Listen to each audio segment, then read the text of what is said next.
How is everyone hear me on this okay? How is everyone doing today? Good. My name is Darby. I'm the co-founder and outreach director here at Rise Together. And I want to give you guys a brief overview of what you're going to see in the next hour here today. So what is Rise Together? Rise Together is a grassroots movement that goes out and they educate today's youth on the dangers of not only substance abuse, but mental illness. Now here at Rise Together, it's our mission to go out and to create communities where the youth can be heard, they can be loved, and they can be inspired to live in hope for that day, for that moment, for the rest of their lives, whatever that means to them. How we do that is through our own personal story, which you'll get a chance to hear a bit of later. But I also want you to know that this isn't a just say no message, that this is about kids, today's youth, asking for help at a younger age. I myself am a person in long-term recovery. I know that I've made many poor decisions in my adolescence, but I want you to understand that when I was 14, 15 years old, I never once said when I grow up I wanted to be some junkie. That wasn't my goal in life. That wasn't a part of my 5-year plan, but that's exactly what I lived for 8 years of my life. Today is not about telling kids to be like me, not even today. It's about having kids be better than what I ever was, even as I stand before you today. So Rise Together, over the past 3.5 years, we've been able to educate over 125,000 students across the Midwest, across the nation, mainly right in our hometown of Wisconsin, our backyard. And that's where we took this fight. We took this fight to our backyard because we saw between about a 5-year span that we had a 90% increase of opiate-related overdoses throughout our state. It started 2 friends getting together and going out and sharing their own personal story in the hopes, as corny as it sounds, that it would save what? 1 kid, right? I hope that you see after today a little bit more clearly on what that looks like. But I think for you really to get that understanding, to really truly know what Rise Together is, you need to not only understand what our organization is, but you need to understand who we are. You need to understand how this started. It started with a story. But to understand my story, you come back with me long before active addiction. You come back with me to my own hometown. Now, I myself am from Seattle, Washington. And maybe even more importantly than knowing who I was, you need to know who my father was. Now, my dad was an alcoholic. My father was a methamphetamine user. My dad was a heroin addict. I don't want you to get it twisted. My father was a good man. He was a loving husband. He's a caring dad. He was a Vietnam vet that served this country. And as I stand before you as a 32-year-old male, there is nobody else that I'd rather pick in this world than my father, Danny Darby. Now, at a very young age of about 2 years old, my mother had seen where the progression of addiction was going, not only my father's life, but what it was doing to the family. She made one of the hardest choices I believe she ever made in her life. She looked my dad in the eyes and said, what? Danny, you're going to get sober, or you're going to lose your family. Now, at the time, my father was not strong enough. My father was not willing enough to find that sobriety in his own life. He made one of the most unselfish acts that any father could make. He looked my mother back in the eyes and said, Tammy, you do in fact need to take Douglas and go. And that's just what my mom did. She packed us up, she put us on a plane, and she flew us to Green Bay, Wisconsin, her hometown. I'm happy to tell each and every one of you that shortly after, my father did find that recovery in his life. That for 10 years of my childhood, I got to go back to Washington. I got to spend my summers with my dad. My father spent every waking moment he possibly could with me. I watched my dad accomplish some of the most amazing things. He went on to be a pillar in the 12-step community, to give back to the still struggling addict. I watched him go on to own his own business, to create a new family, he had his baby boy, myself, in his life again. But when I went out there as a 13-year-old adolescent, for the first time in my life, things were just a bit different. Now, at 13, I didn't have the education, I didn't have the knowledge, I didn't have the know-how to understand addiction in its entirety. Like, I didn't know things like, just because my dad was sober for 10 years, it didn't mean he was cured. I sure as hell didn't know at 13 years of age that just because addiction is a generational disease, that I too could fight for my own life in the battle known as addiction. But when I went out there and I heard comments, small things like, I lost my leather jacket last night, I must have left it at the bar. Well, in a 13-year-old's world, I knew one thing. My mother had a rule, and it was a very simple rule. If my dad was using, I didn't get to see him. There was no gray area. It was black and white. So my dad took me to the airport at the end of that summer. And like every summer, he wore sunglasses. Very simple reason as well. He didn't want his baby boy, myself, to see him shedding tears. And I remember that summer, I asked my dad to take those sunglasses off, and as he did, I watched tears go down his face. I very simply stated to my dad, Dad, You lost Mom. Please don't lose me too. And why that's so hard to say even 18 years later is because those are, in fact, the last words that I ever said to my father face to face. You see, I didn't see my dad the last 2 years of his life. But on August 26th of 2000, about a week before I was to start my own freshman year of high school, I watched my mother receive a phone call. I watched her sob on that receiver, and she hung it up, she turned over her back shoulder, and she choked those words out, "Baby, I am so sorry, but your father is dead." I was 15 years old, and I just found out that my dad died with a rope around his neck and a needle in his arm. I was 1 week from starting my freshman year of high school. I don't know if you guys remember what that was like, but it was exciting. It was a little bit nerve-wracking for me. You know, when I should have been getting acclimated to classes or going to Friday night football or doing any of the normal things a normal 15-year-old kid should have been doing, I wasn't. Instead, my ass was back in Washington, and I was watching my father get put into the ground. So if it sounds like I'm upset, if it sounds like I still do carry some of that anger, it's because I do. Because my father stole those moments from me. He took that from me.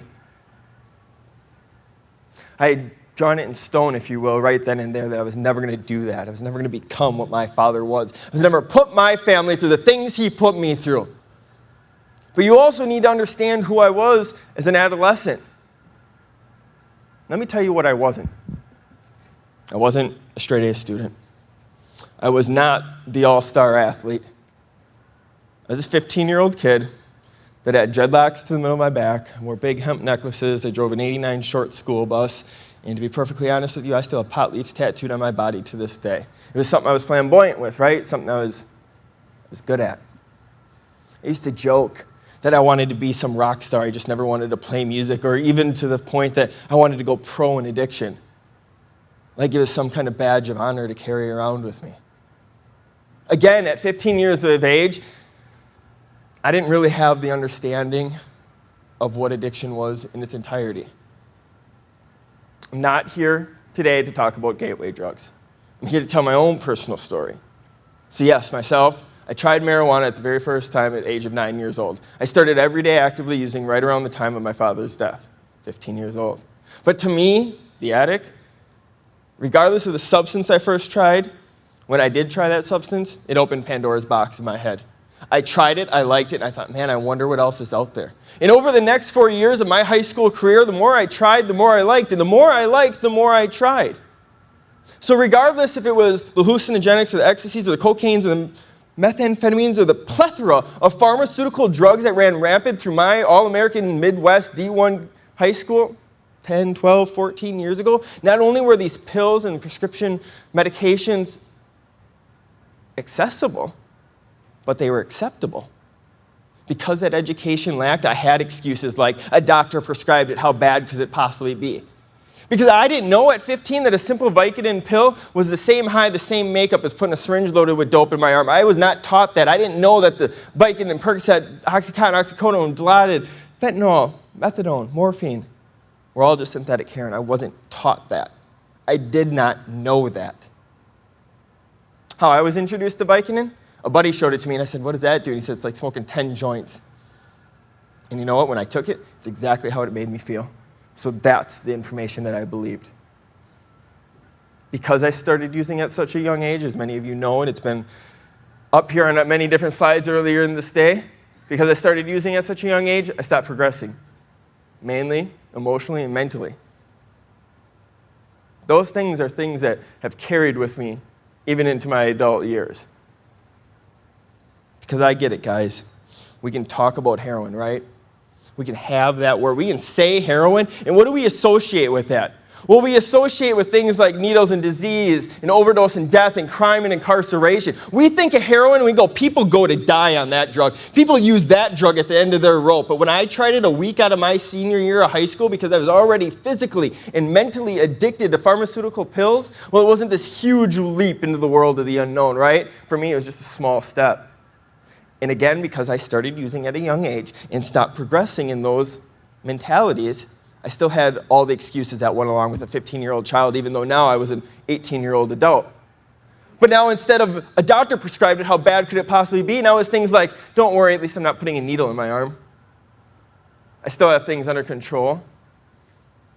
I tell you what, I put a needle in my arm for the very first time at 20 years of age. And I thought for the first time that it had become full circle, that the monster known as my father when he was in active use was now my own burden to carry. Still, the naivety of it was that I never understood what the next 5 years of intravenous drug use would really look like. I mean, I could have just stood up here and I could have just rolled up my sleeves and showed you the scars on my arms and showed you what it was, right? We could have talked about the tip of the iceberg. But what about all the underlying trauma, the things that I went with, the things that made me go out and search for these drugs, to search for an escape, to search for something to relate to, for something to be good at, for something to hold on to. And you know what? I found it. We're not going to talk about those 5 years of intravenous drug use, because not a whole lot happened. I spent a lot of time in and out of jail, and I spent even more time in various bathrooms shooting dope. That was those 5 years, but I want to take you to a date, August 26th of 2010, 10-year anniversary of my father's suicide. Now, you can take this part in my life, and you can call it a cry for help, you can call it a coincidence, you can call it what you would like, but this is how that morning played out. I woke up, broken, brought to my knees by the disease of addiction, strung out and broke. It was a beautiful August day. I went outside, I got in my vehicle, I drove a short 3-minute drive to the nearest Walgreens pharmacy. I walked in, I put the fear of God into some poor, undeserving woman, and I demanded OxyContin. Now I went home, got high, and turned on the news, and yeah, there I was, plain-faced. The insanity behind it, I didn't even wear a mask. I went home, and I watched myself on that news for 5 days. 5 days of a matter of not if I went to prison, just when, right? You know what I did on that 5th day? I went out and I robbed another one.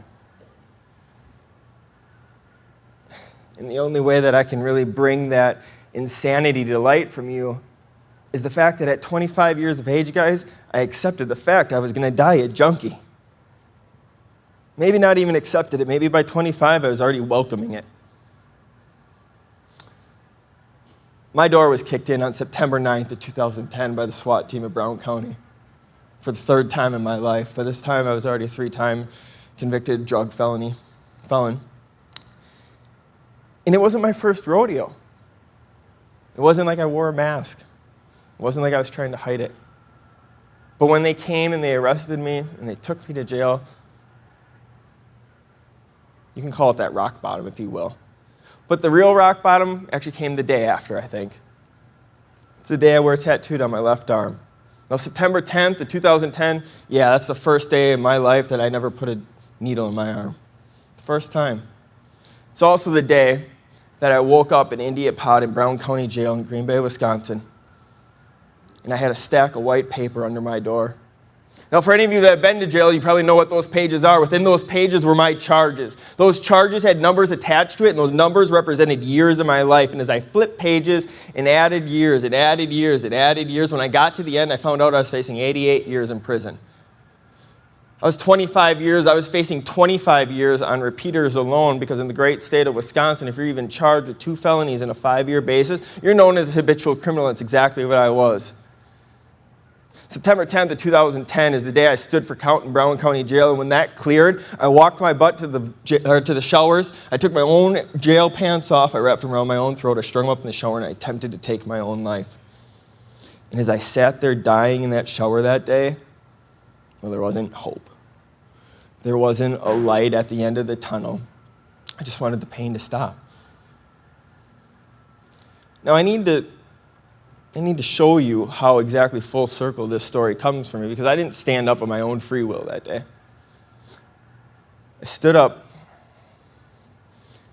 because of my younger brother. You see, I have a baby brother. His name's Andrew. My baby brother is 10 years younger than I am. And as I was dying in that shower that day, my baby brother was in the very first week of his freshman year of high school at my alma mater. The one thing, almost a decade to the date later, that I said I would never do, I'd never commit, I'd never put my family through, I was in fact doing. So yeah, it was because of Andrew, it was because my younger brother Mitchell and my youngest sister Alyssa, those 3 kids, that gave me what? Unconditional love and random acts of kindness. Now, they didn't get me into recovery. They sure as hell didn't keep me in recovery. But they gave me the ability to have some clarity for a moment to say, I could do better. I deserve better. Now, I stood up that day in that shower. I proceeded to go through the worst 19-day cold turkey detox that I've ever experienced in my life. A purgatory is so bad that I still don't talk about it to this day. But when I emerged from that cell, I emerged sober for the first time in my adult life. For the first time in my adult life, I didn't have something the size of an aspirin controlling every action, every moment, every decision of my daily life. I can't for a minute begin to tell you what it's like to admit to a room full of strangers that's almost 7 years ago, I wanted nothing more in this world than to die. If I could paint a picture to each and every one of you of how beautiful my life is today, like I have the ability to say, last year I got to get on one knee and propose to the woman that I love at a Rise Together presentation. That I have an organization with my best friend, Anthony Alvarado, that we get to go out and we get to travel the country, and I get to speak to adolescents in the hope that it makes a difference. In the hopes that I can meet them where they're at. In the hopes that I can stand before them as their peer, and that not only can I reach them, but I can relate to them. Because when I emerged from that cell, guys, now yeah, granted I emerged sober, but not everything just magically got better. I still went to prison, and rightfully so. But on sentencing day, I didn't take a plea, I didn't take it to trial. For the first time in maybe my entire life, I took some accountability. I stood up and I said, Your Honor, if I was never a junkie, would I have been in those pharmacies that day? Of course not. But damn it, I was raised right. My mother taught me right from wrong. On those days, Your Honor, I chose wrong. I asked for one chance, half a chance, if you will, to live my adult life sober, and Judge Zeidenmelder granted it to me on that day. He sentenced me to 5.5 years in prison, and he gave me that beautiful silver lining.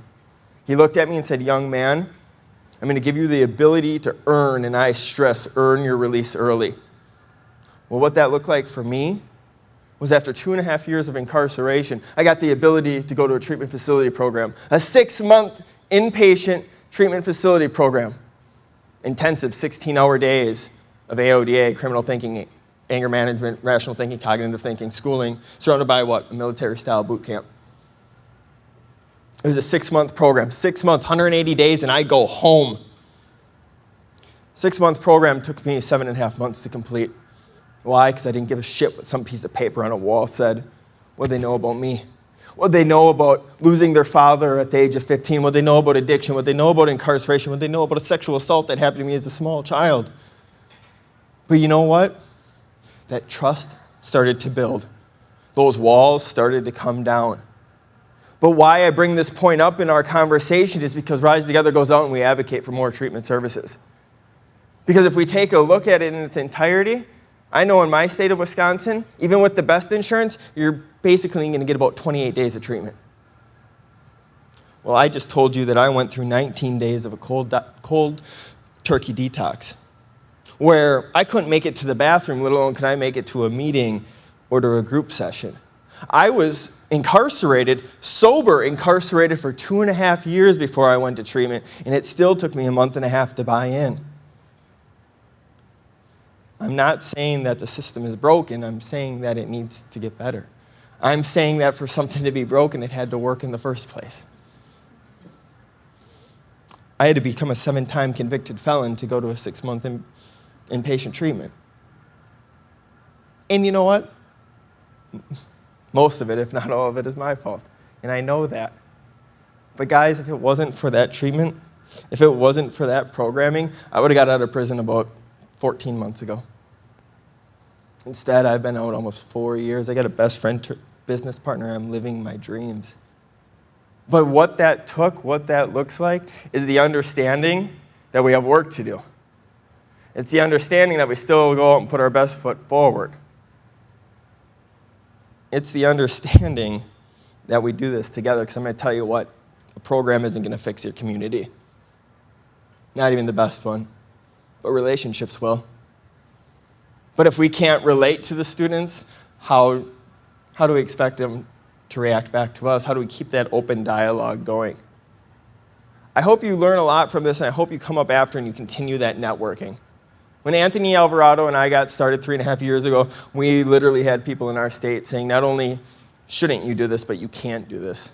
As a person in long-term recovery, you cannot go out and share your story. And we did, and we kicked the door down when we did it.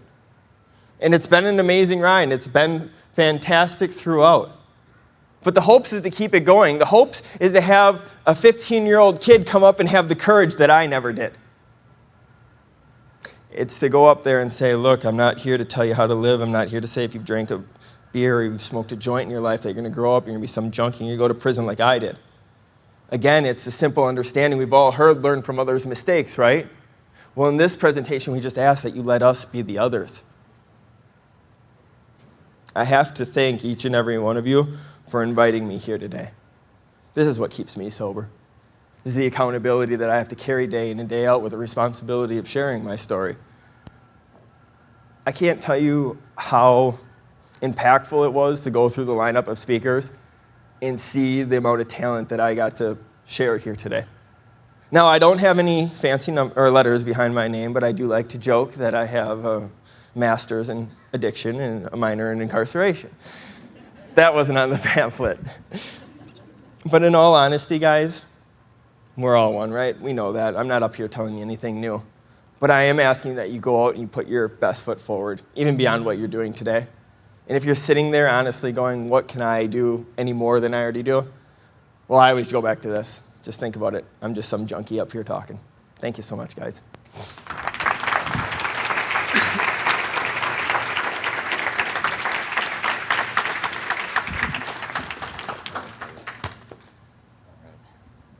Let's give it up for Doug one more time, please.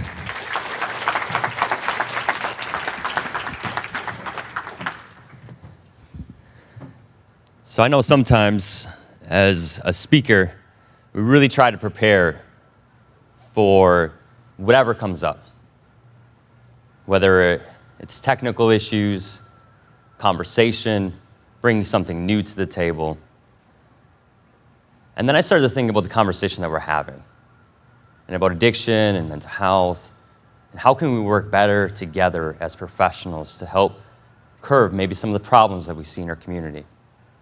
And I think sometimes we get so down that road that we forget about where it started.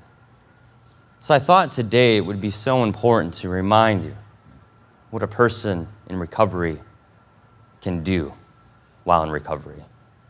If we just give people more opportunities, more treatment, more prevention, more recovery support services, we can indeed save millions of lives. As prepared as I was for this today, I didn't expect what happened just moments ago. So as I was about to walk on stage, I received this message. It's from my mom, and she said, "Hey, Ant, I just want to let you know that your brother's good friend died of an overdose last night. So if you could maybe reach out to him, he's having a pretty hard time." Now I know Richard, and I know his brother Eloy, so to walk up and try to prepare for that mentally wasn't expected. But I think it's a thoughtful reminder of why this is so important. I think for me, that's where the passion comes from. You know, I am sick and tired of losing friends and family members. I feel a little off my game right now just hearing that message come through. That wasn't something planned. That wasn't for the presentation. That's just reality. Stark reality, way beyond statistics and numbers, but more in the senses of a person. And that's why I try to introduce myself as a person in long-term recovery. I'm a person first. My recovery is there. Addiction does not define who I am. It is only a small piece of my story. And just to remember that, behind all this, there's families. There's brothers, there's sisters, cousins, uncles, grandparents. good times and experiences, joy and happiness and compassion and heart. There's people. Just like me, just like you, and just like you, or anybody in the room. So I want to try to make sure that you understand the point that I'm making before I continue. So at first, I want you all to stand up, just because I'm going to let you stretch out a little bit. This morning's been pretty awesome, but a lot of information in conferences, right? And you can stretch, you can put your arms over your head for a second, you can kind of twist around a little bit, move your body around. Don't worry, lunch is coming. And then I want you to just take a moment, and each and every one of you, I want you to close your eyes. And I want you to put your hand on your heart. And I want you to think about a loved one, or maybe a person that you work with, somebody that is struggling today, or maybe somebody that you've lost. And I want you to think about that person, whether it's a young person, it's a family member, it's a son, it's a daughter, it's somebody in your family. And I want you just to say internally, I wish that person to be well.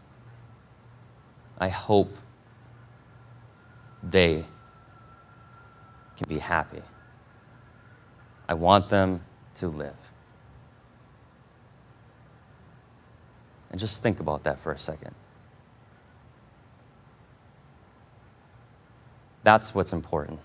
That compassion, that heart, that feeling that you have right now. You can open your eyes.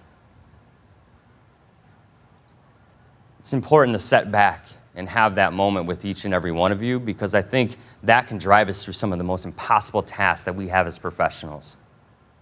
It isn't easy to walk on stage hearing about a friend that has just died late last night.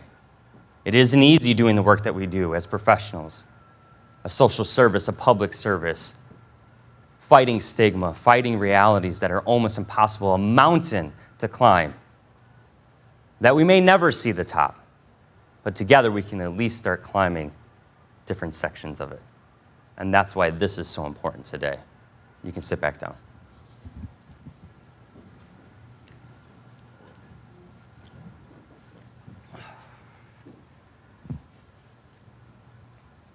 So I thought, for me, like, who am I to do what we're doing today? You know, where did it all start? What happened in my life? Yes, I'm a person in long-term recovery. I'm so thankful to be there today. Tomorrow could be different. But today I can say I've almost been in recovery for 5 years. And to me, that's important. And I found recovery 8 years ago, actually going on 9. And yes, I relapsed throughout that time. But to be able to identify the reasons why and what happened and areas that I needed to grow, and looking at my life today and what is helpful and what is not helpful, and how that is impacting even my children, both my son, 14, Gavin, and my daughter, 12. Believe me, they're at some really awesome ages. And I say that with a smile is because my children are not too far away from maybe making some very difficult choices in their own life. They're both going through puberty, their hormones are raging, they're trying out all kinds of things, and no matter what I say, they just kind of want to be like, nah, I'm going to prove you wrong, right? And I can get on my little pedestal, and I can be like, well, according to research, and they're like, Dad, stop. It's just not working, you know what I mean? But you know what does work is that connection. That safe place at home where my son or my daughter can reach out for help and not be judged, and to be listened to more often, and to ask questions. What's the reason why? Versus, I'm going to preach to you and tell you what to do because I know all, right? And when we can come from that place and we meet them where they're at, as professionals or as parents or as loved ones, then we can really, truly start to navigate what they want to accomplish in their own lives, and maybe encourage them to make healthier decisions. So when we started to speak out just to say, hey, nobody's talking about this at home, and people need to be. And people don't need to be afraid to talk out so openly about the recovery. And in fact, if we can celebrate the fact that we're in recovery, not only is that more appealing to others in recovery to sustain it, but it might even be more appealing to those that are younger, to live a lifestyle of being clean and healthy and sober. Sobriety to young people might not sound that appealing, but if we were celebrating it, maybe we can engage them just a little bit more. So there's a lot of questions that I had. How can we really be creative and innovative and bring new ideas to the community? Last year when I came here, I was talking more about the conversation that school speaking is dead, and I run a school speaking program. And the reason I say this because of all the reasons that you already know. It's ineffective. It's not the right approach. It leaves kids at risk. We can put them in more crisis. But what if the conversation changed? What if the conversation came in and came from a place of, yes, we can make it relatable through our personal stories. We can get people to listen, but more importantly, we can get people to ask for help. At an earlier age, ask for guidance. I get thousands of students on a monthly basis that are saying, you know, I lost a loved one due to drugs and alcohol. I've known a friend that has, committed suicide. I have been abused or have seen some type of trauma. I have, a person, a best friend that's deeply involved in suicidal tendencies and self-harm, and the list kind of goes on and on and on. But the conversation isn't that when we leave those large auditorium settings or a small workshop setting or any public environment that, well, thank you for giving me more education on drugs and alcohol. It's more or less like, thank you for thank you for helping me not feel so alone. Thank you for listening. Thank you for paying attention. I'm not in there trying to tell people what to do or what to say. We're just giving them an opportunity to speak out. And I thought that maybe might start making a difference. So what do we really do? Well, this isn't I don't want to do like a sales pitch kind of thing, but I thought because we're so new and because we're trying to do things quite differently within the school system to change that system, I thought it was important to at least identify what our organization looks like and some of the impact that we're making. So we do raise awareness on addiction and mental health. We really want students to speak out on the things that they care about. So like I mentioned, sometimes they talk about bullying, sometimes they talk about drugs, alcohol, self-harm.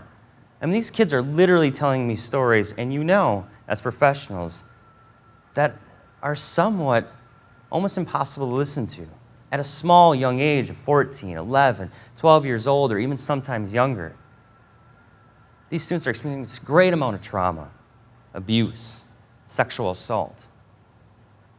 And the one thing I love, though, about my job is when I actually get a chance to hear a young person come up to me after the presentation, have a one-on-one conversation with them and say, this is the first time that I felt comfortable actually talking about what's going on at home.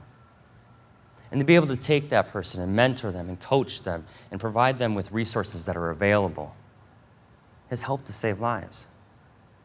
In a place that non-traditionally does not speak about these type of subjects as often as we probably could. Now, sure, if I could do anything, I would love if more people would be willing to speak out at a young age. I would love as when you engage them, you had the resources available in your community, at the school and externally, and even at home. Well, then why don't we work towards that? So we can provide a curriculum that is long-lasting and consistent and educational and relatable. And we can work on programs that can educate and engage and empower students to not only share their story, but also to drive them towards purpose. And continue to develop peer models that really allow teens to support each other. Because I think that's where the real healing can take place. If 40% of their time is actually spent in the school, and most of the things that we're talking about happen within that school or at home, but we're not talking about them at home or at school, then what are we doing? But why aren't we talking about them? Well, it's scary. It's not easy. I'll give you an example. I've been traveling the country for the last 3.5 years. I've done quite a bit of this kind of work. But I go at home, I talk to my son. It isn't always easy.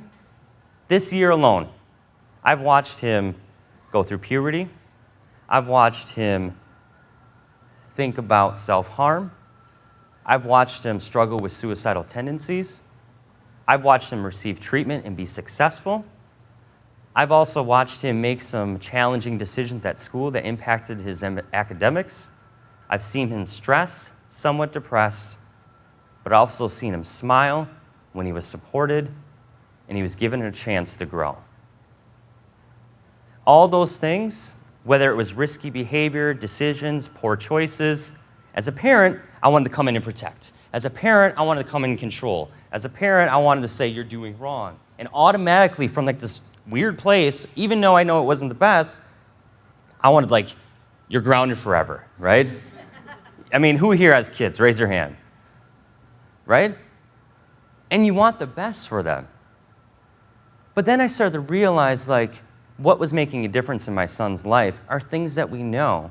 So he had a support group at the school. He had a trusted group of teachers that he could go to when he needed. It was called the Tier 3 program. It was great. He also had a safe place that we created at home where we could talk about certain things like sex, drugs, alcohol, self-harm, suicide, relationships, dating. And it wasn't just one time and, yes, that conversation's over. And when he did make poor choices, we tried to more often build a connection and understand why, and then move into a place where we could start making more positive, healthy decisions and create more positive, healthy outlets. He loves basketball. He loves being around people. He loves expressing himself and singing and all these different things. So I try to encourage those things. It blew my mind when, I found paraphernalia in his room this year. But again, we walked through it. We asked why. He wasn't punished.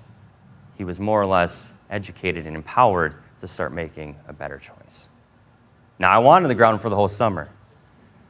And believe me, I'm scared for his future and what decisions he might make, but I realize that my family is riddled with addiction. But when I'm able to raise awareness at home, talk about drugs over the dinner table, it's very likely that we can prevent him from going down a path that I went down. More likely. Not guaranteed. But I think if we're more likely to create that space at home, in the classroom, well then we would have a healthier community. So we do deliver programs to try to accomplish that. Now I'm really, really proud. If you go on We All Rise Together, which you have the information in your pamphlets, and you go to the program section, you can see our school speaking program, our student-led 21-day curriculum, which is super awesome, which I'm going to talk about in a little bit. We have parent workshops, corporate trainings, messaging trainings. We do things around recovery, and we do them at a young age, and we find that they're relatively successful. The youth research somewhat shows that, and I'll get into that in a little bit. So seminars, workshops, student-led programs, really fun, exciting, engaging, relatable, up-to-date, and the students are paying attention. So I think we're doing something right. So when you have this, have a safe conversation around addiction and mental health, in more places than not, you can see some really great impact. So for us, we focus on developing student advocates. We focus on developing resilient young leaders. These kids are so passionate, and they're able to come up and not only ask for help, but they're able to say, hey, these are the problems in our community. These are some of the things that need to change. This is what we're looking for as far as education. And believe me, according to the research that we did, they do want more education. They do want more peer support. They do want more individuals that they can reach out for help, both at home and at school, and even in the community. They want to see a stronger curriculum in middle school and high school. They do, and I believe the teachers do too. Who here works in schools? Raise your hand. And I think we've heard a constant theme throughout this morning. Adolescents don't receive as much support as they need. But why is that? Well, that's another presentation, right? Changing the educational system isn't going to be easy. if we taught our kids more how to live versus maybe your core programs, or maybe at least if there was a more of a balance, we might see some of these things more prevented more.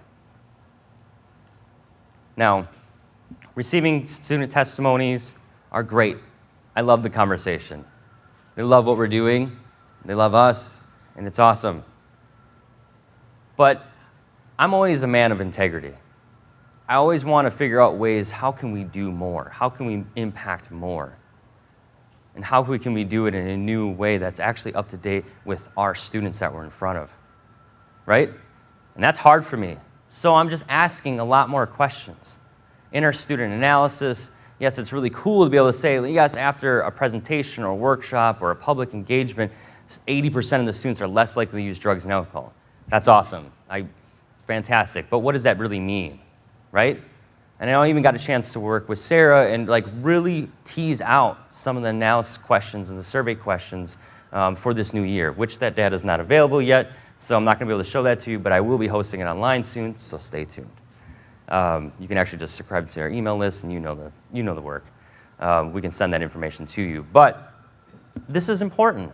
If they're 80% less likely to use drugs and alcohol, well, how long does that last in? And if I know that I've been able to serve 47 plus different counties across the state of Wisconsin, I have a large idea of what our young people sound like, look like, and what they're interested in the state of Wisconsin. And what I'm finding as we travel across the nation, we're actually finding a lot of similarities. Students do want to be heard. They do want more programs. They do not want more anonymous hotlines, text lines, hope line services that can actually engage them whenever they need it. They want to be able to work with their friends and help and support their friends as well, but they don't know how to do some of these things. Okay, so then what? I'm going to tell you some things that you already know.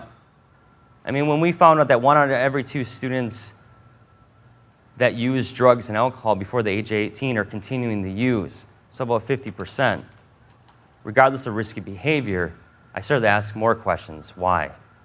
Why? We did a new report with the University of Wisconsin-Madison, and we did a year-over-year study. And some of the things that we found were quite alarming.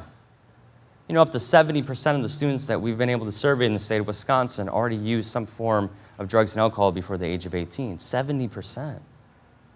That's a large amount. And what we found is we were actually taking rural communities and larger metropolitan community studies, and it was about the same. Now, what are those substances? Well, you already know, right? Marijuana, tobacco, and alcohol were the top most widely used substances by teenagers. Most students start around the age of, 12? Maybe a little older, 14 years old, 13 to 14 years old, so right around 8th grade. We've heard this before, right? So not too much of a big of a surprise, but I also ask them all kinds of different questions. Well, why?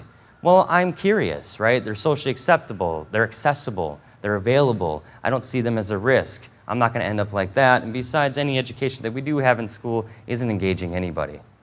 So it's not really an interest to even pay mindful attention to this subject. I literally will sit in the bleachers at the schools before our presentations and just listen to the conversation and ask them, what are we here for? What are we here for? What are we here for? Like, I don't know, something on drugs and alcohol. Stupid. Like, I was like, yeah, that does sound, wait. You know? And then I walk up and they're like, oh man, that was a presenter. You know what I mean? And I'm just like, I get it. It's not a comfortable subject. We know it's highly stigmatized as well, so it makes it a little bit more difficult. But then if I take a look at like 3 or more students are indicating some form of trauma, self-harm, substance use, or mental or behavioral disorders, that's also a huge concern.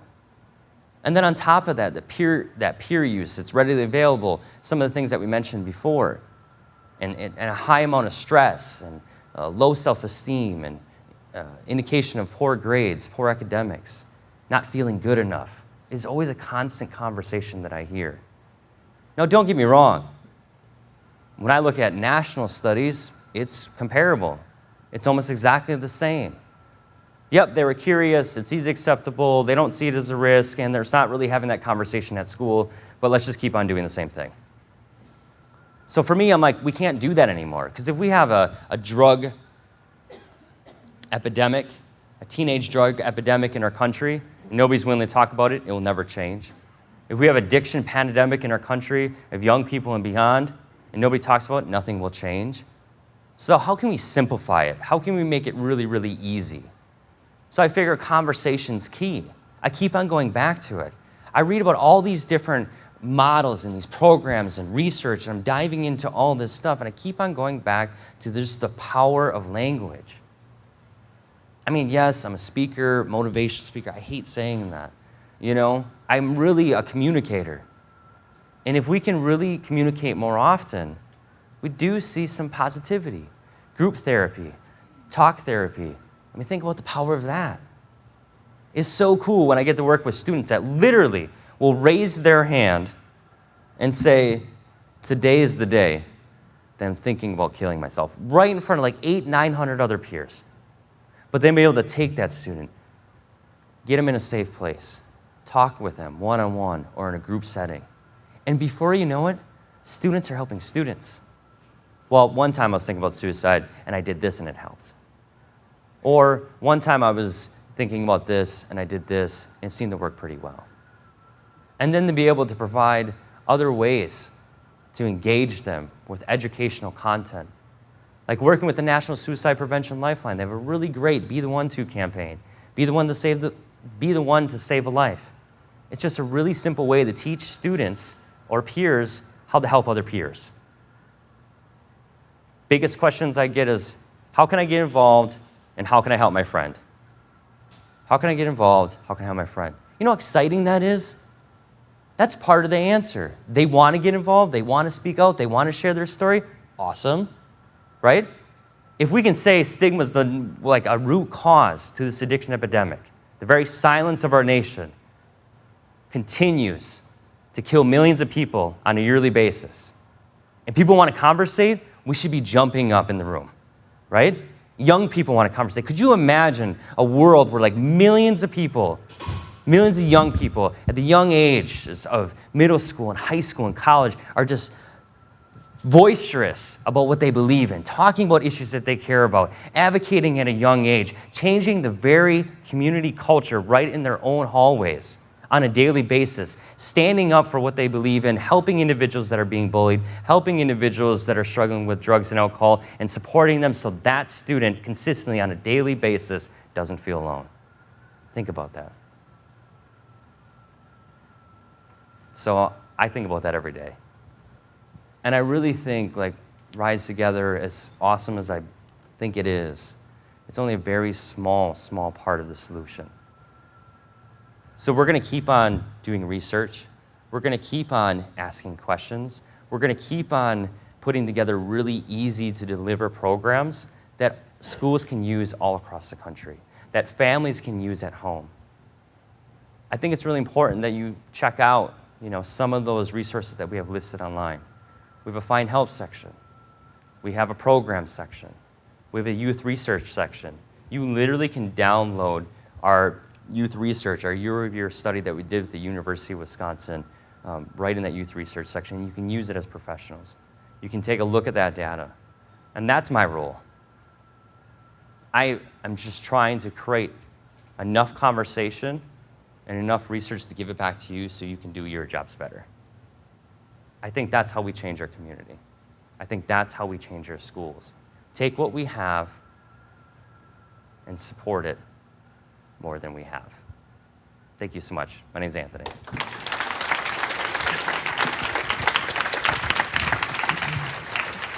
Before we end here, I want to share with you a short story of why I speak. Now, I don't share this everywhere, but I feel it's fitting here. Now, when I had first gotten out of prison almost 4 years ago, I knew that I immediately wanted to go back and at least give back to my own community. So I went to my old high school at Bayport High School, and I went to the principal there, Mr. Michael Frieder, and I said, "Sir, I would like to come in and share my story." He said, "Absolutely, Doug, we'll get you in. We'll have you speak to the freshman class, and how we'll do that is we'll have you speak during the health classes." So I was in the midst of my very second speech that day, or I should say in my entire life, And for the first time, I had somebody crying in the audience. There's a little girl in the very back row. And it threw me for a loop, but I pushed through and I continued on with my story. And afterwards, just like always, children get to come up, they get to shake my hand, ask me a personal question, thank me, whatever they would like. But that little girl was the first one in the front of the line. And she came up and she shook my hand. She still had tears going down her face. And she thanked me for coming that day. And what she told me next forever changed my life. She looked me dead in the eyes and she said, I just want you to know that it was my aunt that you walked into the pharmacy 3 years ago and put the fear of God into. I immediately became very emotional, as you can imagine. I thanked her for having that courage, for having that strength. I mean, this little girl, freshman little girl, literally came up to me and faced her family's attacker. And what power that was. I immediately went to a counselor and said, somebody needs to talk to her before she goes home today. Miss Muriel, the counselor over there, says, Douglas, don't worry, I have it under control. I continued on with my day of speaking. I was scheduled to come back the very next day as well. So I went home that night. Didn't have a lot of sleep, as you can imagine. Got up, went back to Bayport High School the next day, walked in the counselor's office, and the first words out of my mouth was, how is she doing?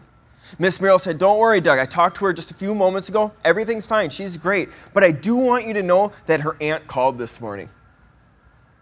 And I immediately had every worst thought go through my head, because I thought back to the last time that I had seen this woman, because it wasn't the day in the pharmacy. It was actually on my sentencing day. It was that day when she stood up and she pointed me out and she said, because of that man, I missed a month of work because I feared for my life.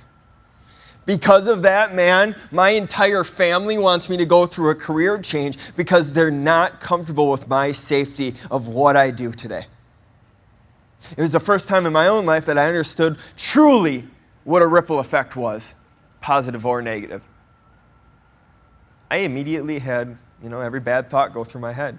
Again, I wouldn't be speaking that day. I'd probably be escorted off the premises. I've just embarrassed both my brothers who still go to that high school once again. But I didn't. Instead, for the first time in real life experience, I used some things that I learned in that treatment facility program that I talked about. Things that I rolled my eyes at, like mantras or self-talks. It's exactly what I did in that moment, in that situation. I manned up, I took a deep breath, and I said, what'd she say? She said, Doug, she talked to her niece yesterday. She heard about the accountability you're taking, the message you're spreading. Frankly, all she wants to know is if you're okay. Now, guys, that's called forgiveness. And in my world, in our world, that's called recovery.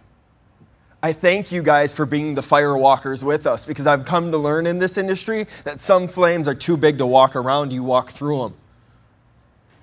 It's not, hi, my name is Doug and I'm an addict, because I'm not.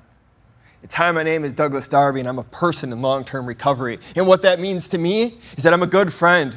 I'm a great son. I'm a productive member of this society, and every day I go out and I put my best foot forward. And some days I go back. But as always, I stand proud, I stand tall. I live with what's on my arm. Endless mistakes, zero regrets. Do I wish my past was different? Every damn day. But it's not. But as I stand before you, I stand happy and I stand proud. I put my fist in the air and I thank you. We are Rise Together. Thank you, guys.